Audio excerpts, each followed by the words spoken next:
Alright, so we're going to talk about winches today, specifically rear mounted winches on the Defender. This is going to be just on the bed winch and this low mounted rear winch that I will go through. I've removed everything from the back so you guys get a better view. So this is the rear reinforcement plate that I drilled out the rivets, which used to be in this location here. And this was used as a template to create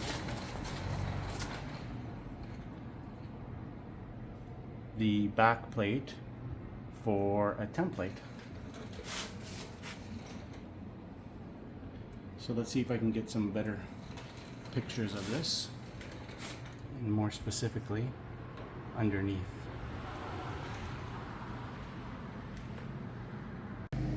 So this is a 4,000 pound Warren winch. I'm sure you can put bigger than that. The reinforcement points are 6 bolts, 3 on each side, that mimic exactly the holes that came in this reinforcement plate. So we've got 3 on each side. Obviously I'm using grade 8 bolts, but let's take a picture, a video underneath, and you can see how, let's see if I can get some light in there. You can see we went around the receiver hitch,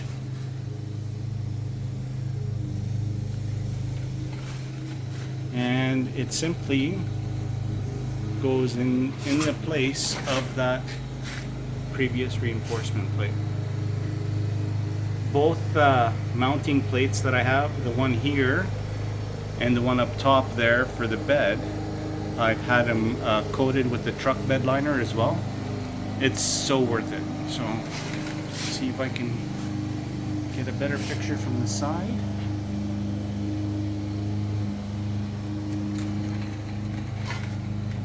And that is the plate. Some people are worried about the strength of the frame where it's attached, but what I was told is it's hardened steel. So just because it is thin, so this here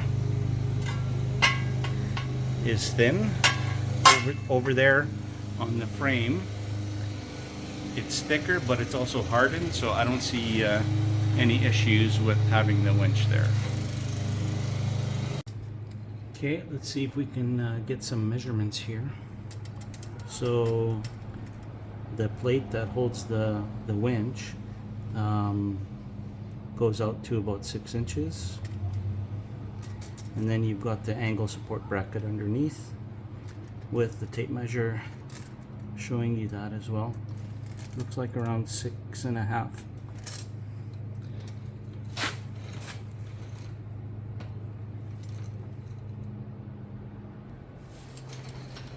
The width of the plate is 8 inches as well. This thing comes up where we hold the Haas fair lead is 3 inches.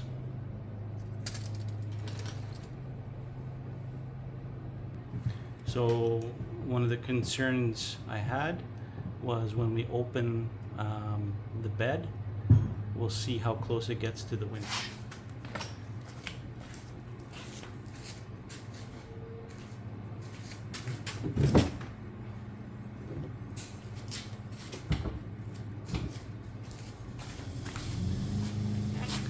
I don't know if you can see that, but there's room to spare there.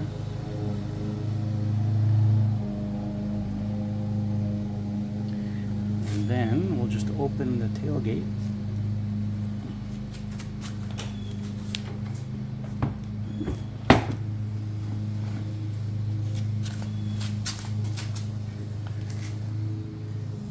And if I didn't have that winch stopper there, it would be good, but it's hitting my winch stopper. So usually my winch cable is down below, so it still provides ample room with the tailgate open. It's just because of that winch, that red winch stopper there.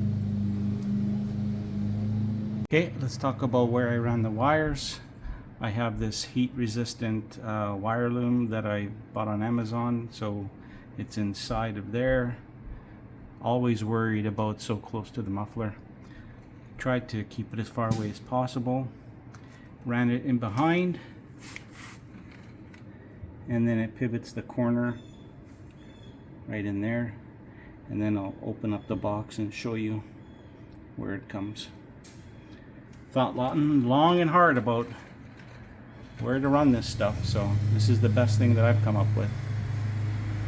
Okay, with the box open, hopefully you can see the solenoid there and the mount that I made for it, and where that heat resistant wire loom comes up. And I'll go to the other side and show you where that runs. But that seems to be, for me, the best place to put it. I did not want to occupy the battery compartment inside the cab and have a big mess of wires, and this allows me to easily change out anything that's needed. Hopefully you can see that. That's where the cables come from the winch, and they come up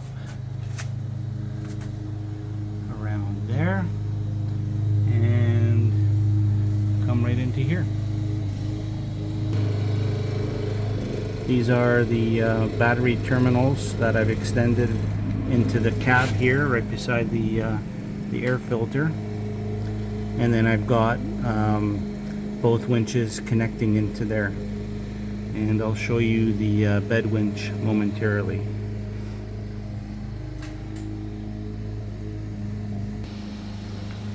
So the bed winch is a 1/2 inch plate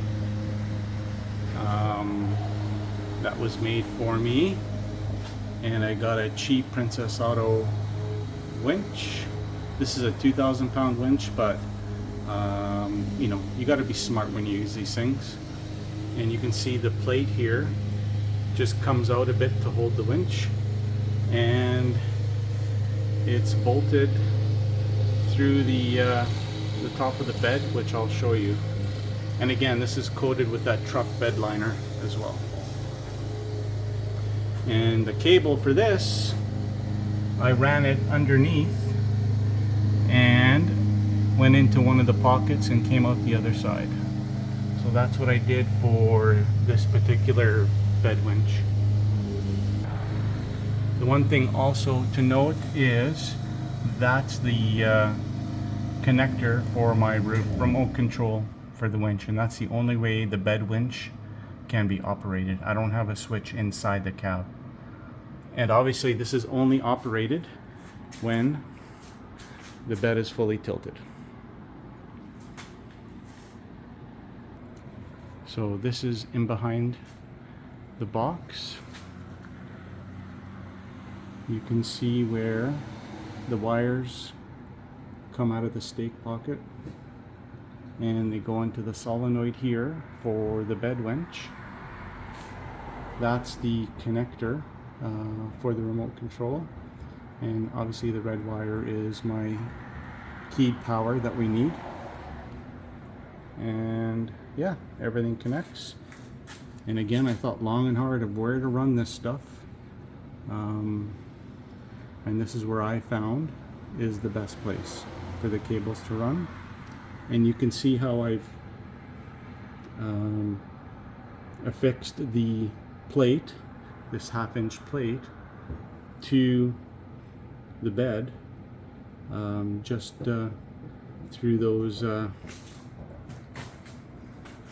these link holes. So I had little small pieces of aluminum cut up and used them to fit inside, and you can see where I've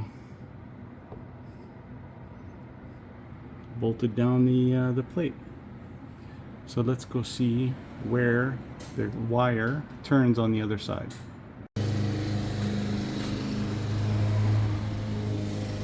So you can see where the wire comes down,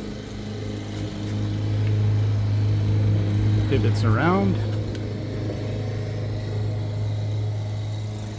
and then it turns the corner there, and then comes in to the terminal block in there.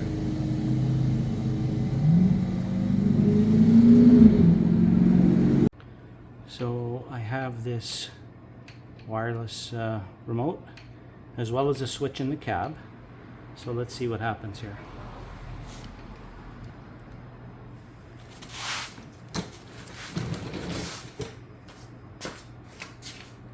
This is supposed to be out.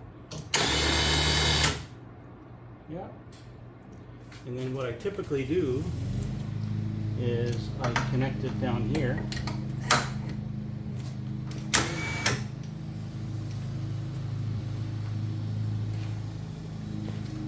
And that's how she sits.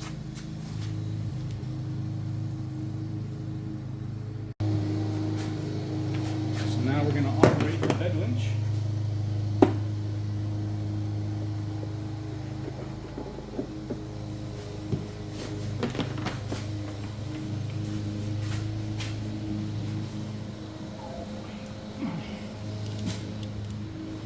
How about we turn the power on?